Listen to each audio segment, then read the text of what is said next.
All right, so you know how this works. We get a ton of questions from you guys all about the real science behind your favorite space movies.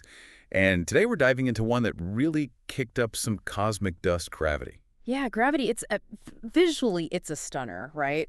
But it also left a lot of folks wondering how much of it is actually grounded in real spaceflight. So we've assembled like an all-star team of experts for this one. Former astronauts, Yeah. Leroy Chow and Tom Jones, and astronomer Phil Plait. They've weighed in on everything from, those insane debris fields to surviving with nothing but a fire extinguisher. We'll get to the bottom of what Gravity got right, what it got, well, let's just say creatively reinterpreted, and how it shapes our understanding of the true challenges of space. Buckle up, because we're about to break down the science behind the spectacle and maybe bust a few myths along the way. Yeah, consider this your official debriefing. Exactly. Ugh. All right, let's launch right into it. That opening scene, man. Talk about grabbing your attention right off the bat, this devastating chain reaction of satellite debris ripping through everything. The shuttle, the Hubble.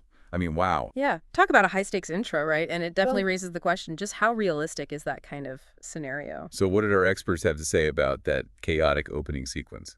Well, when it comes to the actual physics of orbital mechanics and the way space debris is really spread out, there was a pretty clear consensus among our experts.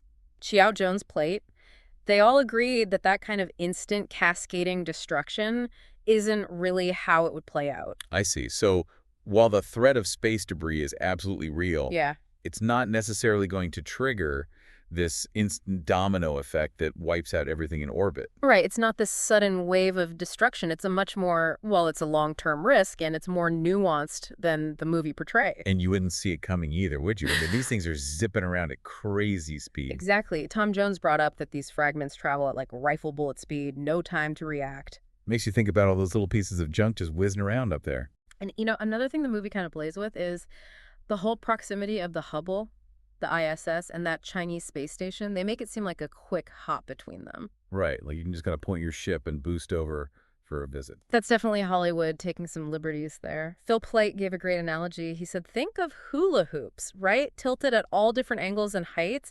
That's a lot closer to the reality of these orbits. So their orbital paths aren't even lined up.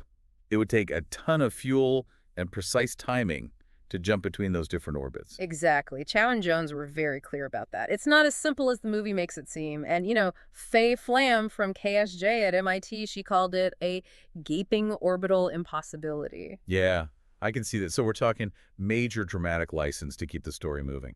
Right. And Jeffrey Kluger from Time, he also mentioned that 90-minute debris cycle that's shown in the movie, well, that's also highly unlikely because of how different those orbital characteristics are. Yeah, different orbits, different timelines. Everything's on its own schedule up there. Okay, so let's talk about something that every astronaut probably has nightmares about: an astronaut floating away untethered. Oh, man, that's a chilling thought, I right? mean, what are the real protocols if something like that happens? Well, Tom Jones explained that it really depends on the context. If it were during a space shuttle mission and the shuttle was still functioning, they would definitely try to go after them. But the ISS, the space station, it's just too massive to pull off those kinds of quick maneuvers. So no heroic chase scenes with the ISS? Not really, but for spacewalks that happen from the ISS, astronauts actually wear these mini jetpacks called safers. Safers. Yeah, simplified aid for EVA rescue. It's like a small backup system that uses compressed gas thrusters, for those just in case moments if a tether breaks or something. So it's for those little nudges in the right direction. Yeah, short distances, but when you're talking about someone getting hurled away at high velocity, like Sandra Bullock's character, that's a whole different story. Right, like in that situation, a safer wouldn't really cut it. Jones was pretty clear about that. You'd need another spacecraft to catch them, and that's not something they just have on standby. Makes sense. Prevention is definitely key up there. So let's shift gears a bit. Sandra Bullock plays a medical doctor in Gravity. Is it really plausible that a doctor would be out on a spacewalk? Leroy Xiao actually addressed that, and he said it's not uncommon at all. Really? I always thought it was mostly like pilots and engineers doing those spacewalks. The thing is, it really boils down to aptitude and training, not so much your specific profession. So if you're a doctor and you have the skills and the training, you could totally end up outside the spacecraft. Exactly, it's not just a Hollywood invention. All right, let's talk about breathing, because I've always wondered, does talking a lot in space use up more oxygen? Well, Chiao said that while speaking does use more air than just, quietly breathing in a super stressful situation, like what's happening in the movie communication can actually be a lifesaver. Makes sense. You got to keep your cool up there. Right, calming someone down might be worth the extra oxygen, especially compared to like hyperventilating, which would burn through way more.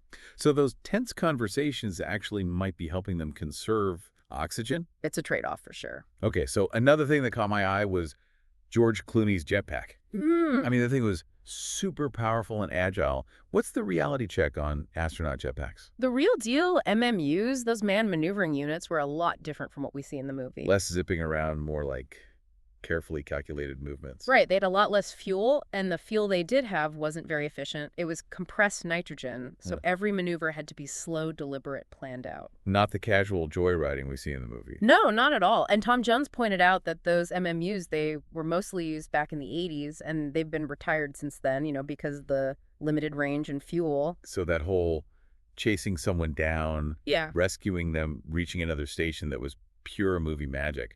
Definitely pushing the boundaries of reality there all right now for the big question that everyone's been debating. Did Clooney really have to let go?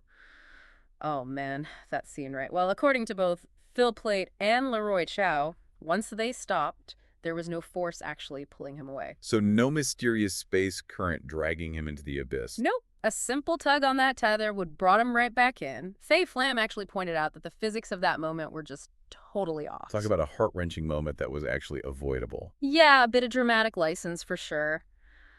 All right, now what about that whole fire extinguisher maneuver? Could you really use that to propel yourself in space?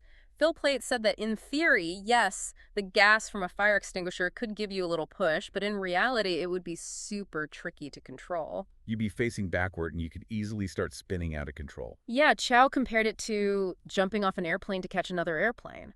I mean, think about it. You're opening a hatch on a Soyuz that doesn't even exist, then you have to maneuver perfectly and slow down enough to dock. It's a long shot. Not as easy as it looks on screen, and plus how much propellant could a fire extinguisher really have? Not enough for all that. Tom Jones did say that using it inside a spacecraft to push off a wall that's actually accurate, but outside, yeah, good luck controlling that. So the basic idea is there, but the movie takes it to a whole other level. They definitely embellished it quite a bit. Speaking of reaching other spacecraft, remember that scene where Bullock tries to use the Soyuz's landing jets to get to the Chinese station? Yeah, I was wondering about that one. Well, Tom Jones had a pretty simple answer. He said Isaac Newton would say no. Wait, why is that? Because firing rockets to gain altitude actually makes you fall further behind if you're trying to catch something. So it's kind of like a backwards effect. Exactly. Okay, let's go back inside the spacecraft for a minute. There's that scene where Bullock takes off her suit really quickly and she's just wearing like regular clothes underneath. What's the reality of spacesuit removal? Both Chiao and Jones said it's a pretty long and complicated process. Not a quick zip and go situation. No, not at all. It can take close to an hour to get out of one of those suits unassisted, and you're not just wearing shorts and a tank top underneath. There's a whole liquid cooling garment with tubes and everything. It's a lot more involved than the movie makes it seem. Definitely less glamorous, more like a technical procedure. Okay, so we've talked about a lot of where gravity went off course, but our experts did point out some things it got right. That's good to hear. Yeah. So did they give the movie props for? Well, Phil Plait really loved the visuals of space and the stars. He said they were spot on, even down to the constellations. So the view from up there was pretty accurate. Yeah, and Xiao thought the overall look and feel of the spacewalk was really well done. The hardware, the tools, the suits, the lighting of Earth and the sun, even if the physics weren't always perfect. Captured the essence of being out there. And he said the movie tapped into a real fear that astronauts have being separated from the station. Makes sense out there alone in the vastness of space. Right, and Tom Jones, he highlighted how well the movie depicted the beauty of Earth from space and the way things move in zero gravity. Yeah, the visuals were really stunning. He also mentioned the long camera shots and the hyper-realism. It really gave you a sense of what it might feel like to be up there. So they managed to capture some of the emotional reality of space flight, even if they stretched the science a bit. Exactly. Okay, so how did the experts rank Gravity compared to other space movies? Yeah, where does it fall on the accuracy scale? Well, Chiao said it's a good film, but it's definitely in a different category than 2001. A Space Odyssey, he compared it more to, like, Alien. Okay, so more suspense-driven than scientifically rigorous. Exactly. And Tom Jones actually considered it the most accurate space film of the last 20 years, second only to 2001. Wow, high praise. Right. And Phil Plait, he ranked 2001 and Contact higher, but he gave Gravity credit for at least trying to get some things right. So it's not the worst offender out there. Not by a long shot. And you have Jeffrey Kluger from Time. He made a whole list of implausibilities like That debris cascade, the proximity of the Hubble and the ISS Clooney's unexplained departure, Bullock's magical piloting skills, the fire extinguisher as a super jetpack, and Science ABC.